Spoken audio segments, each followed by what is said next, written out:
मोक्ष का अर्थ सिर्फ मर जाना नहीं है। मोक्ष का अर्थ है इस जन्म मृत्यु के अंतहीन चक्र से हमेशा के लिए मुक्त हो जाना। गरुड़ पुराण कहता है कि मोक्ष कोई स्थान नहीं है जहां जाकर बैठा जाता है, बल्कि यह एक अवस्था है, चेतना की अवस्था।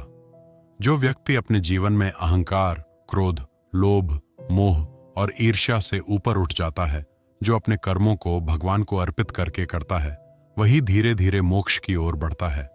गरुड़ पुराण यह भी स्पष्ट करता है कि सिर्फ पूजा पाठ, व्रत, उपवास और मंदिरों में माथा टेकना मोक्ष का मार्ग नहीं है।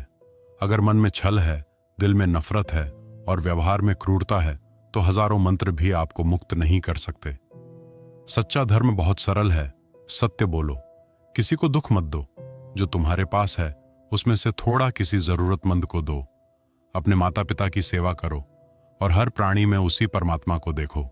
गरुड़ पुराण कहता है कि जो व्यक्ति जीवित रहते ही यह समझ लेता है कि यह शरीर मैं नहीं हूं, यह धन मेरा नहीं है और यह संसार स्थायी नहीं है, वही व्यक्ति जीते जी मुक्त हो जाता है। ऐसे व्यक्ति को मृत्यु का भय नहीं सताता। जब उसके प्राण निकलते हैं तो वह डरता नहीं है। उसके लिए यमदूत भयावह नहीं होते। उसके लिए मृत्यु किसी अंधेरी सुरंग की तरह नहीं, बल्कि एक उजले द्वार की तरह होती है। शास्त्रों में कहा गया है कि ऐसे ज्ञानी पुरुषों के लिए मृत्यु के समय स्वयं भगवान के दूत आते हैं। उन्हें पाश में नहीं बांधा जाता, उन्हें जबरन नहीं घसीटा जाता। वे सम्मान के साथ प्रकाश के मार्ग से ले जाए जाते हैं। अब जरा एक पल रुककर सोचिए, अगर आज आपकी मृत्यु हो जाए तो आपकी आत्मा किस रास्ते पर जाएगी? डर के रास्ते पर या प्रकाश के मार्ग पर? गरुड़ पुराण आपको डराने के लिए नहीं लिखा गया है। यह एक चेतावनी है, एक आईना है जिसमें आपको अपना असली चेहरा दिखाया जाता है। यह पुराण कहता है मृत्यु अचानक नहीं आती। मृत्यु हर दिन आपके करीब आती है। हर गुजरता हुआ दिन आपकी आयु का एक पन्ना फाड़ देता है। आप आज जो कर रहे हैं वही तय कर रहा है कि कल आपकी आत्मा किस दशा में होगी। इसलिए अभी भी समय है। अगर आपने कभी किसी का दिल दुखाया है तो क्षमा मांग लीजिए। अगर आपने कभी किसी को धोखा दिया है तो प्रायश्चित कर लीजिए।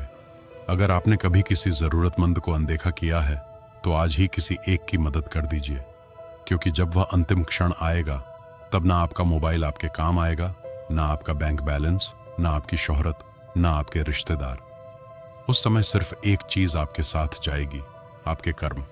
अगर यह वीडियो आपको सोचने पर मजबूर कर गया हो, अगर आपके मन में थोड़ा सा भी भय, पश्चाताप या परिवर्तन की इच्छा जागी हो, तो समझ लीजिए कि गरुड़ पुराण ने अपना काम कर दिया है। इस ज्ञान को यहीं मत रोकिए, इसे आगे बढ़ाइए। किसी एक ऐसे व्यक्ति तक पहुंचाइए जिसे इसकी सबसे ज्यादा जरूरत हो सकती है। और अगर आप चाहते हैं कि आगे भी ऐसे ही गूढ़, रहस्यमय और आंखें खोल देने वाले शास्त्रों के रहस्य आपको मिलते रहें, तो इस चैनल को सब्सक्राइब कीजिए और इस यात्रा में हमारे साथ बने रहिए। क्योंकि मृत्यु निश्चित है, लेकिन मृत्यु के बाद की यात्रा वह आपके आज के कर्म तय करते हैं।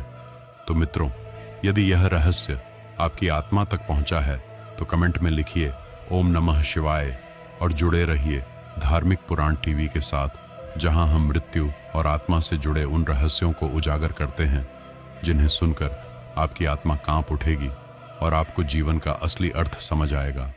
आपका आभार कि आपने इस संपूर्ण यात्रा को अंत तक सुना। यह केवल जानकारी नहीं, आत्मिक स्मरण था। आपका बहुत बहुत धन्यवाद।